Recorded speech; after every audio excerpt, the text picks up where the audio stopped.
Hi students, now we will come to the next experiment, which is measurement of three-phase power using 2 wattmeter method. So this is the kit which we make use for the experiment, and this is the resistive load. We have to connect the load to the three-phase system so that it consumes some power, and that power we need to measure. So now we'll see the so we need 2 wattmeters which is inbuilt in the kit, the load which can be connected in star or in delta, and the connecting wires.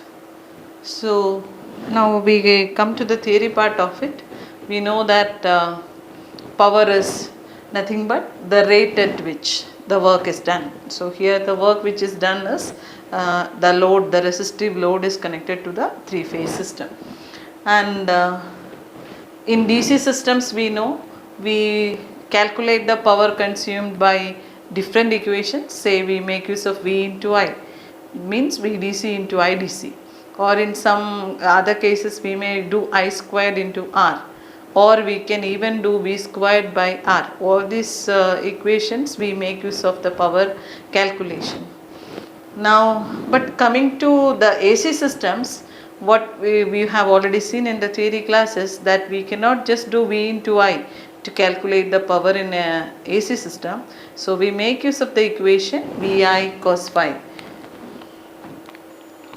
So power is VI cos phi. So where V and I are the RMS values of the voltage and current, and cos phi is the power factor. So cos phi means it is the cosine of the angle between voltage and current, because we know that voltages and currents are not in same phase in the case of AC systems. It depends upon it changes with respect to the load connected. If it's an inductive load, it lags behind, the current lags behind the voltage. If it is a capacitive load, current leads by the applied voltage. So accordingly the equations changes. So now we have to see what actually a wattmeter does, or how exactly is the terminals and how we need to connect it in a circuit so as to measure three-phase power. So it has two coils. One is the current coil, which we will name it as ML, and the other is the potential coil, which we name it as CV, where C stands for the common point, M stands for the mains, from where the power is coming, L stands for the load connection point, C is the common point wherein the current coil and the volt coil are attached or connected together, and V is the volt the potential point to which we have to connect the second terminal of the potential coil or the voltage coil. Now always we know that the current coil will be connected in series because it has to measure the current. So it has to be connected in series with the load, and the potential coil has to be connected in parallel to the load. So in a three-phase, three-wire system means we have to make use of the star connected system, in which we don't use the neutral point. The three lines we make use of, and that is known as a three-phase, three-wire system. In the case of delta connection, we don't have an extra point, so we have only three lines there, and three-wire it is. So that is what is three-phase, three-wire system, in which we can make use of two single-phase wattmeters to measure the power. Now the total power is the algebraic sum of the wattmeter readings. So that is what you have to remember. Now so this is the three-phase star connected system, and this is what I told you earlier. This is the symbol of a wattmeter, wherein M is the line connection and L is the load. We will connect the load here. C is the common point between the two current coils, and V is the point we connect it across the voltage point. So we have to apply the voltage from this end.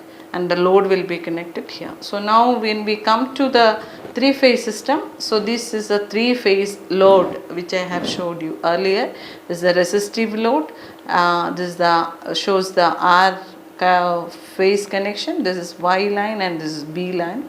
So now to trace the connections, we make use of the RYB, which is inbuilt or connected inside the kit. So we connect a wire from R through the MCB, which is a circuit breaker, miniature circuit breaker, and we connect it to the first current coil. So we have wattmeter 1 and wattmeter 2.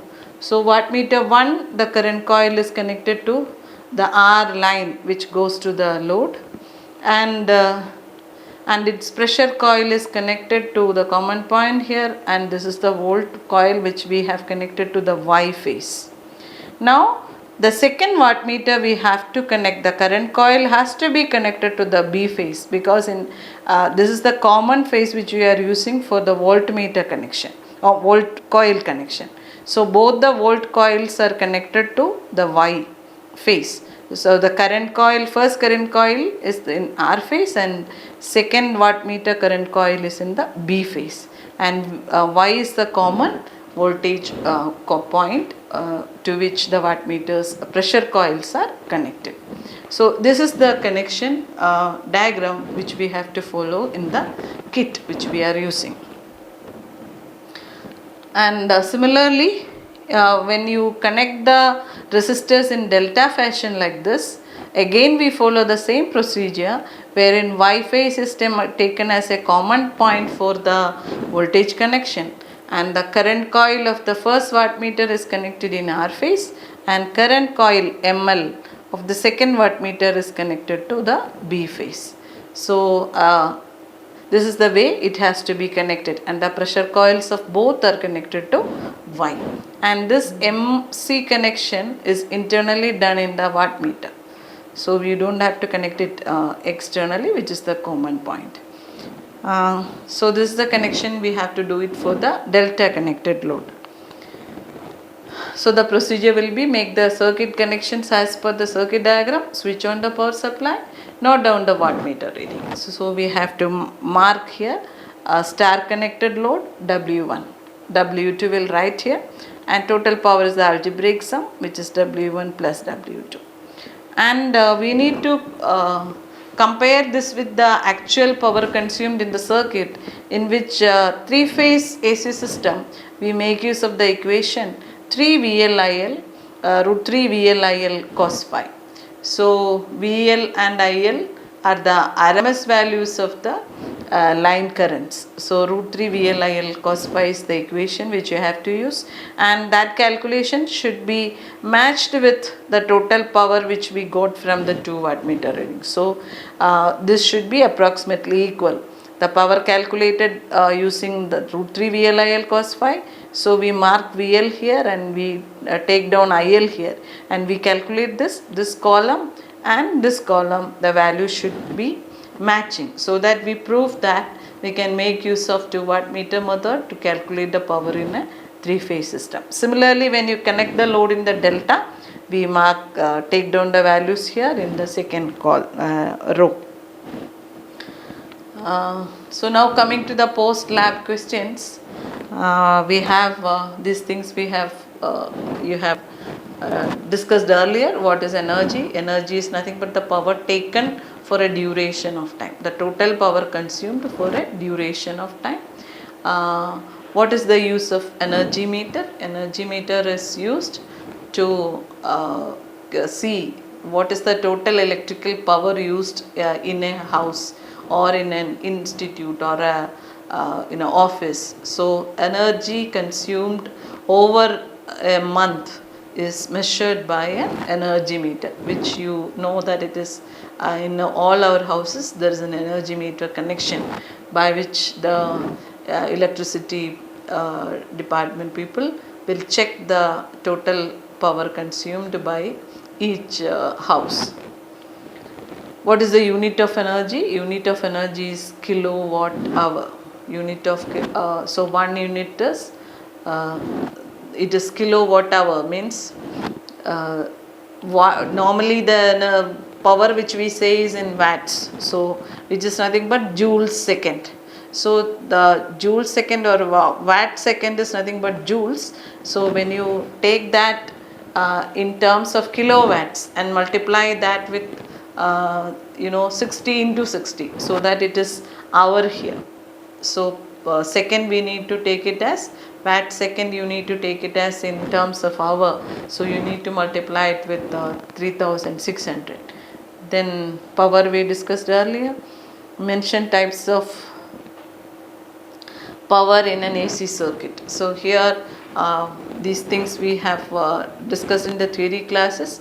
We have three types of power: active power, reactive power and apparent power. So apparent power is just VI, and active power is VI cos phi, and reactive power is VI sin phi. So these are the different powers in an AC circuit. Name the unit for reactive power and apparent power. So apparent power is just watts, we say V into I, and reactive power is the reactive VA, we say, the reactive volt amperes. And impedance triangle. Impedance triangle is the triangle which relates the impedance of a circuit. Impedance, like we know, R is the resistance. If R is the resistance and we draw the XL part, XC or XL whatever, then if you complete this triangle, this is nothing but the Z, impedance of the circuit. So this is known as an impedance triangle. So this is Z cos phi. R is nothing but, R can be equated to Z cos phi, and XL is nothing but Z sin phi. So that is an impedance triangle.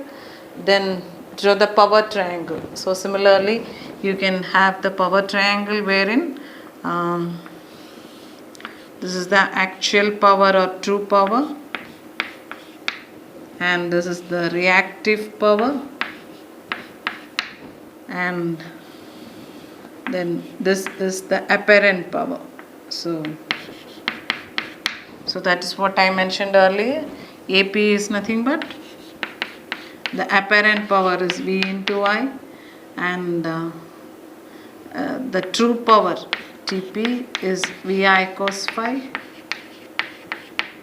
and the reactive power is nothing but VI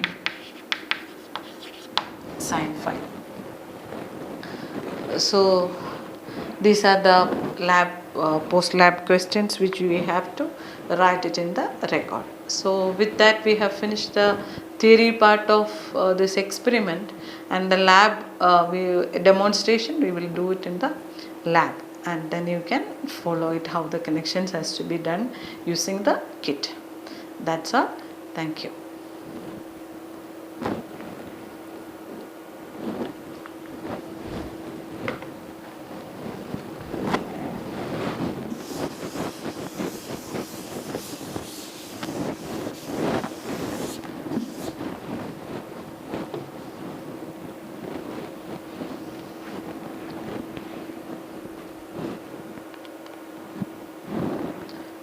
Hi students, now we come to the last experiment which you are supposed to do it in the electrical lab, which is measurement of earth resistance.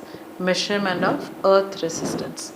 So we make use of the digital earth resistance tester. Sometimes it is also referred as a megger, which measures high resistances. So this is the terminals. There are 4 terminals, E1, P1, P2 and E2, and these are the it has 3 different rods which we have to connect it to the earth point of a particular building, so that we can measure the earth resistance in that particular area. So coming to the theory part of it, see, earthing is the term used for the electrical connection to the general mass of earth. So equipment or a system is said to be earthed when it is effectively connected to the ground with a conductive wire. So we make use of copper wire to have a proper earthing or grounding. So now why this earthing is required? Like we know, suppose we are making use of an electrical iron box or a electric heater at home. So what happens is, if by any chance there is a, the coil of the heater by any chance touching the metal part of the heater, so when you work on it, when we touch the body of the heater, which is a metallic element, we get shock. So to protect ourselves from this type of accidents, we have to have proper earthing or grounding for our electrical wiring system at any building, like it may be house or office or whatever. So it is a protective system to have an isolation from insulation failure. Insulation failure is, that's what I just mentioned, the coil of the heater getting touched with the metal part of the heater. So any accidental contact should not make any shock through our body. So that is the aim of earthing, and it also protects us from lightning strikes. Then there are two types of earthing which normally is done: pipe earthing and plate earthing. So in pipe earthing or plate earthing, we make use of normally a galvanized iron plate or a pipe. But if you have for to have a better protection, we may have to use a copper pipe and copper plate. The most commonly used method of measuring the earth resistance is 3-point measuring technique. It is also known as fall of potential method. So that is what we use it in the lab. So now, as I discussed already, the need of earthing. So person comes and touches the body of the heater, the current will flow through his body, so which results in an electric shock, so which may be fatal. So that is why we have to have protection. So for that, what we use is, we use a 3-pin socket using a 3-core cable. So if you have seen the electrical iron box, when you use, if you open up the socket part of it, you can see that there are 3 wires coming to the particular socket. Actually, that phase and neutral is enough for the electrical iron to work, but the third point, which is the ground point, which is connected to the metallic body of the box, help us from have a protection from any type of shocks. So in such cases, we have to make use of a 3-pin socket with a 3-core cable. And normally there will be red, blue and green wires which we use for identifying the phase and neutral and the ground. And the green wire, we use it for the ground connection. So now, of course, by connecting this third wire to the metal part of the thing, internally the 3-pin socket ground points, all the third ground points are connected together at a particular place in the house, and there will be a copper wire connected from that point to the electrical the mass of the earth. So there is a wire connection from the ground point, which are put together of all the electrical appliances or 3-pin sockets at the house, and that point will be earthed, means grounded. So we, by plate earthing or pipe earthing, we will have a connection there. So by doing this, we are providing a low resistive path for the current to flow rather than it comes through our body. So normally human body has when we are in the dry condition, the resistance is less. So to have a protection, we make use of this particular earthing connection.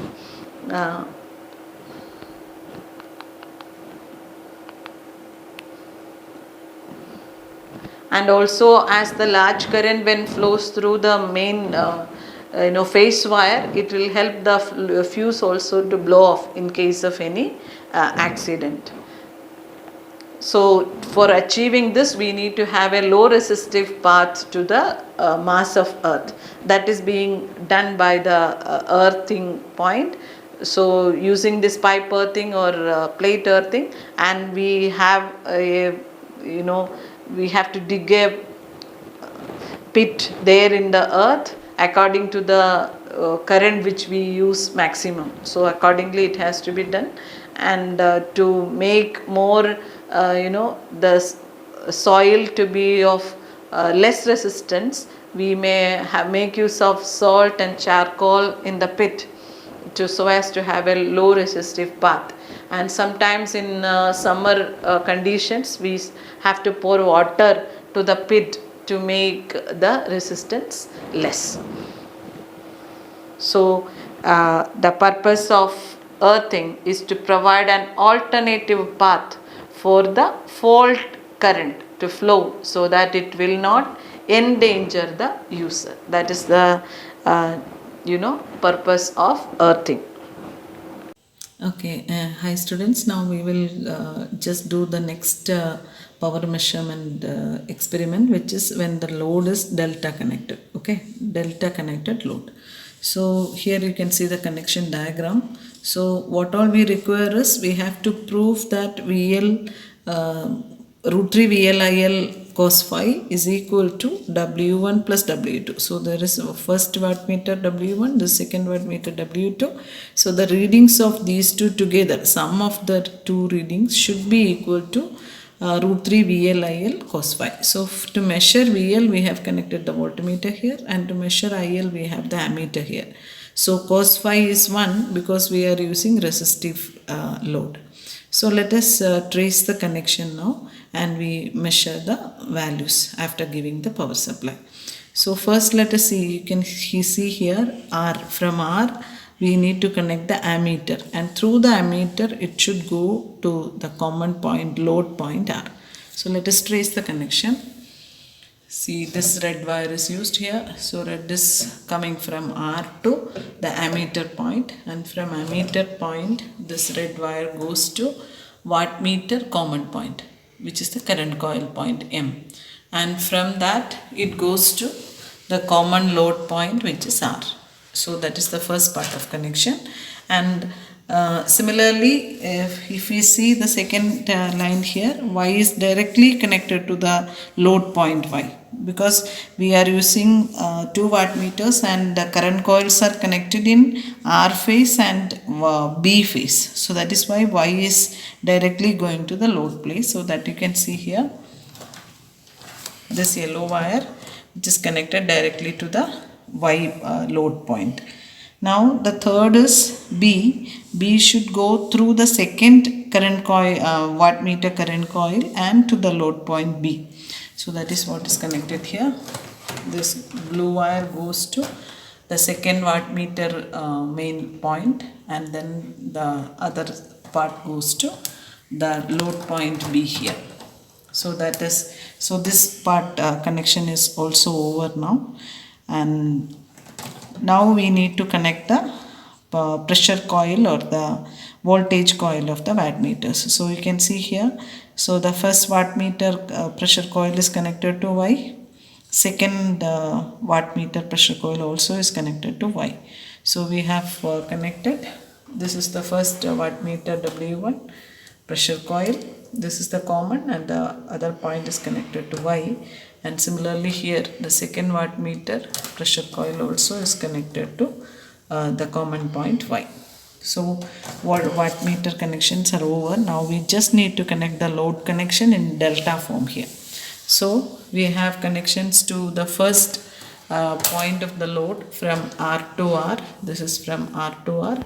Similarly this is from, this is Y to Y here, Y the load point to resistive load point.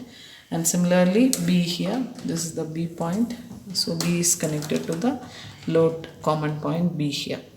So The second point of all the loads should be in delta form. So we are connecting this first one R to Y, and then second load second end Y to B, and then third load point B goes back to red. So that's what you can see here. Disconnect. So the loop is closed now. The delta loop is closed now. So in this connection we are not making use of the neutral because the load connection is in delta. This will be used only in the case of star. So we have completed the connections now, and voltmeter we have connected. This voltmeter, for the equation we need to prove root 3 VL IL cos phi equals W1 plus W2. This is what we need to prove now. So for VL measurement we have voltmeter here, IL measurement we have ammeter here connected. And this voltmeter is connected, you can connect it between any of the lines. Here it is connected between Y and B. So we have completed the connection. Now let us switch on the load first. So the load is getting on now, so that the fan is turning inside, which will cool the load there. Now we switch the power on to the circuit. So through the main switch and then the MCB. So you can see now all the meters are reading now. So W1 is 1.034. So this is in terms of kilowatts now. So W1 is 1.033. So this is kilowatts. Similarly W2 is 1.124. 1.124. So we will mark VL now. VL is 400 volts in volts, and IL is 2.5 in the center, so 6, 7, 8, 2.8 amps, 2.8 amps. So now we can just calculate this root 3 VLIL cos phi. So as I mentioned, cos phi is 1 because it is resistive load. So now if we add up these two, it should be matching with, or it should be almost equal to root 3 into 400 into 2.8 into 1. So that's all is the experiment. Thank you.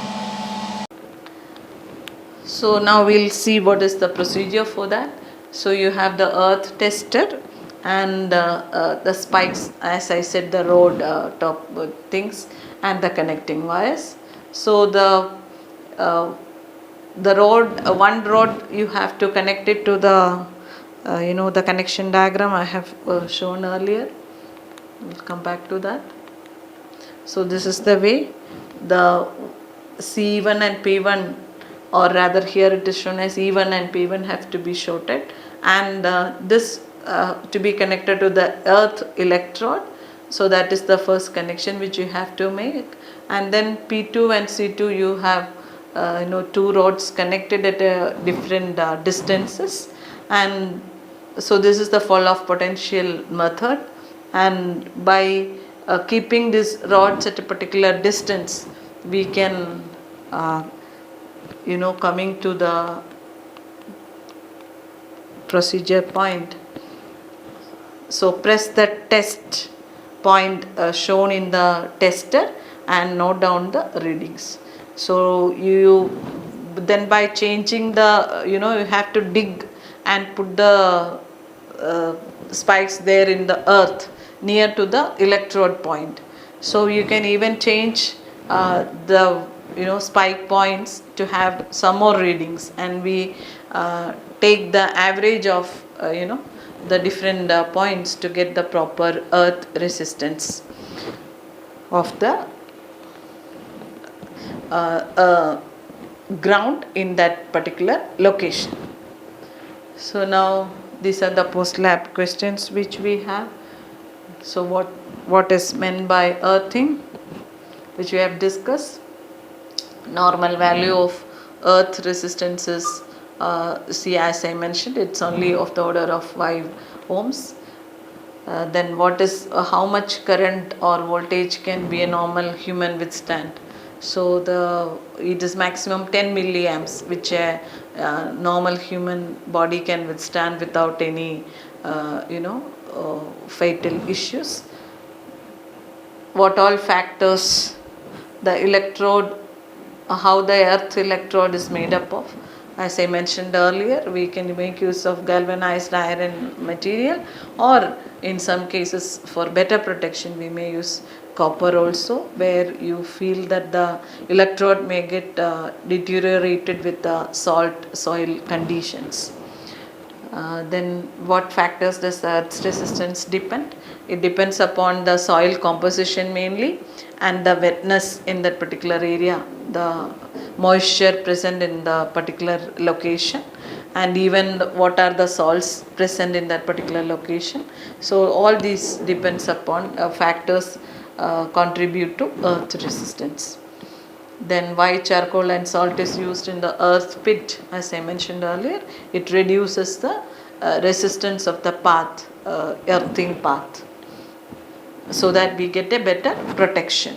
How can we minimize the earth resistance? So by making use of typical pit made up of charcoal and salt and all, and even by pouring water whenever the soil goes more dry. So all these things can minimize the earth resistance. Then type of earthing can be plate earthing or pipe earthing.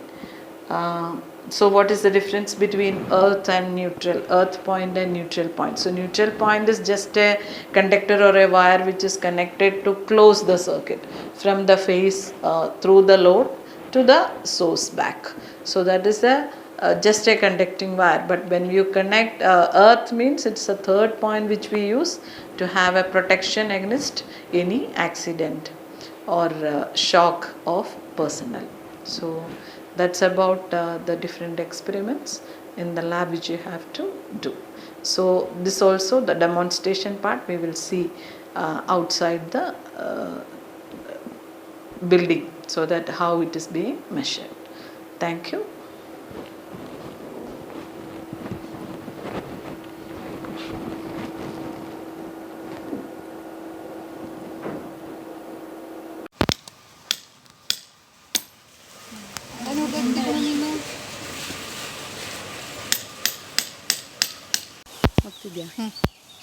Yeah, today we are doing earth resistor measurement experiment. So in order to do that experiment, we require certain connections to be made. So this is the first connection. We have taken a wire, and one end of the wire is connected to the neutral pole that is there, and the other end of the same wire is connected to the E1 and P1 of the meter. So you have to short them together and make the connection. So this is the first wire connection. Then coming to the second wire, we have taken another rod, and one end of the wire is connected to E2, and the second end of this wire goes to the fixed rod point that is kept at a distance, a far distance, and that is where the connection goes. Can you see this rod? And this is where the other end of the wire is connected. Now what we'll do is we'll take another rod.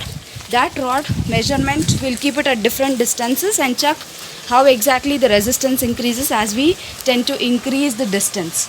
So here comes the third rod, which is a movable rod. This comes the third rod, which is a movable rod, and one end of that is connected to the rod point, and the other end is connected to the P2 of the meter that you're using. Yeah, coming to the settings. After placing this movement rod to a certain distance, here can you see an option called 10 ohms off and then 1000 ohms. When it is not in use, keep it in the off mode. So when in use, we'll keep it to 1000 ohms. Done. Right now it is showing 00. Whenever you want to make a measurement, first place this rod, which is movable rod, to a certain distance with respect to the neutral point connection that we have made. Say for example 5 meter distance, I'll place this rod. After placing the rod, for around half of the rod should be dipped in within the it should be immersed within the earth, and then after that you press this test button, hold and check the readings. you'll observe the readings. While checking the readings, this should be hold. You have to hold it and check the readings. After that, you make a release. Done. So whenever you're testing, make sure you'll not touch the rod. While testing the readings, don't touch the rod. As you can see, there is a neutral point. One end is connected to there, and here is the rod which is being placed, which is a movable rod which have placed at a distance, at a certain distance. Now let's try to measure what is the resistance value that you'll be getting. So as I mentioned, just hold the test button. You can see the reading. So the resistance is 15 ohm, and then release it. So once we are done, what we'll do, we'll take this rod again, we'll place it to a farther distance, and then we'll check the resistance. So when we do that, the resistance should increase, and we'll check for another case as well. So that is the neutral point. See, the moving rod is now placed at a farther distance, and then now let's check what is the resistance that you'll be getting. So as you can see, previously we got around 14 ohms, and now it is 17 ohms, which indicates that as the distance increases, the resistance also increases. Thank you one and all.